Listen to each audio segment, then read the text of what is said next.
Hello all. I don't know if you can hear the motor running in the background. Oh my God, I'm right in front of the bathroom. I'm gonna switch it around a little bit. All right. Can you still see the outdoor toilets? That wasn't what I meant to have as a background in this. But I'm driving for Lyft, and I'm in like one of the shared waiting spaces, and that's what it looks like. Well, anyway, my name is Lit, and I want to thank you for coming on and considering being a patron in Patreon. I want to give you a little background about who I am, what I do. If you don't already know, I lost my housing in 2013 after a teacher layoff in the city where I worked, Detroit, Michigan. They laid off 4,000 teachers in 2012, sort of snatched the rug out from under us. If you've ever heard me tell that story before, it was sort of sudden, unexpected, and really sort of upended a lot of people, and I was one of those. So yeah, ended up sleeping in my car, and let's see, really sort of felt helpless and hopeless for a long time.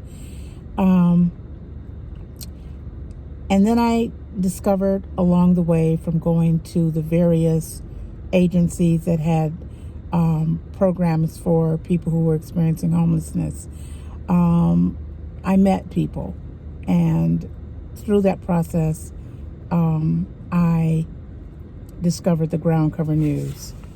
I was actually walking the streets one day, and someone said, I was with all my baggage and all of that, and another vendor said, you can become a vendor as well. And it took me a long time to find the actual place. Because I was sort of disoriented. The one thing that did keep me focused was the Breakfast Church, and it's where everybody goes to eat breakfast when you're, don't have a home or a place to prepare breakfast.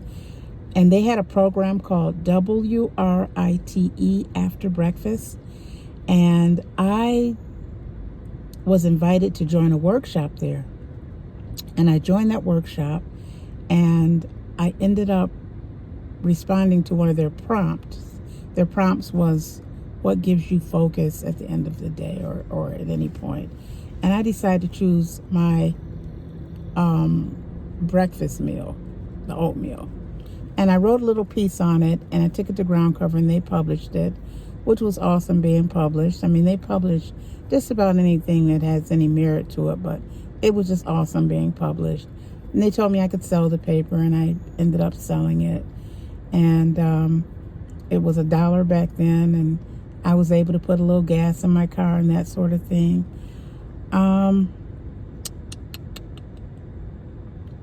I was able to get a regular phone. I had the Obama phone.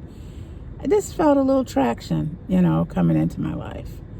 And there was someone on our staff who had suggested that we sell a $20 special edition. And the organization leaders were like, no way, not a $20 special edition. People were barely buying the dollar paper back then. But he had been in sales most of his life, right after high school. I'm in an airport if you hear a plane flying over. I have to stop and do these things when I can. So they decided on a $10 paper, special edition, and it's really special. It always has a special theme, and that's the paper that they published, but no one would buy it. No one would buy it to sell it but him. And that's all he sold. He sold the special $10 edition every day. And I certainly wasn't going to sell it. And then one year my car went out that I had been sleeping in. My couch surfing ended because it had been over the winter, and the person was only gracious. It was very gracious to let me stay during the winter, but that was his house, so, And then I had a little money and I went into a hotel and that ran out. And from there, I had nothing. When the money ran out, the rate was like $70 a night, but you could pay less if you paid it all up front, which was $55 a night. But you had to have it all up front. The person was very, very gracious enough to me, the manager, and this doesn't happen all the time. He said, I will let you have the weekly rate on a nightly basis if you can come back here with $55 tonight. And that was my introduction to the $10 paper. I ran to the $10 man, Joe Woods, who is pretty much the concept behind the $10 paper, and asked him if he would just tell me how to sell it. I had to. And, he went in front of people and would just started just the perfect strangers saying, hey, what's up? I'm like, that wasn't what I had in mind, But in order to sell the paper, I had to do that. And so I sort of came out of my comfort zone and I began to sell to pitch the $10 paper. And pretty soon I sold one. And I sold another one and another one. And that is what kept a roof over my head for most of this decade. And with that being said, with the roof over my head, I've been able to sort of dream about other things, like doing a podcast, which I'm doing now. Like, and that just came into fruition this year after me having so much time on my hand during the pandemic. I'm trying to do an EP. I'm writing a book. But right now, why would you be a patron? It would be to help support some of my endeavors that I want to do. I do want to, right now I'm working on the EP, and I have to pay for studio time. I have to pay for equipment. I have to, there's all sorts of costs involved. And then when my bread and butter job is where I am right now, driving Lyft.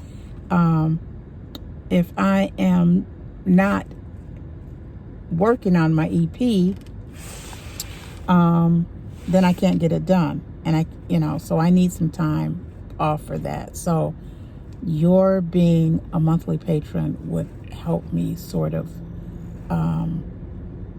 pay all those expenses and help me to stay afloat.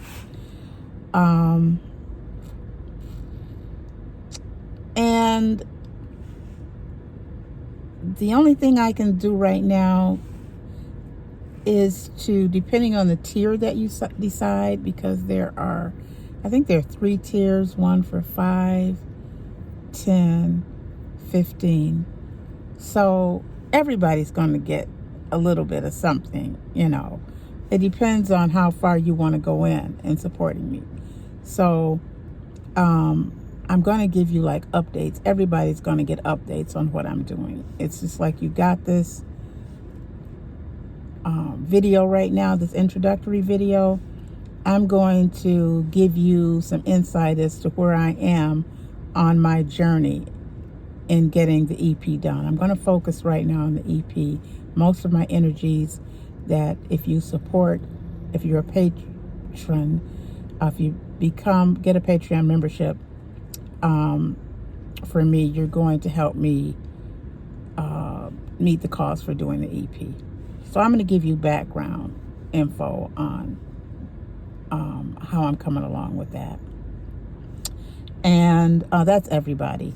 And then on the second tier, I may just do some special recordings, like kind of give you, for people who want to get really into what I'm doing, I might give you, a little hint about some of the lyrics or something like that. And if you're at the very top, of course, you get everything, whatever I decide to do.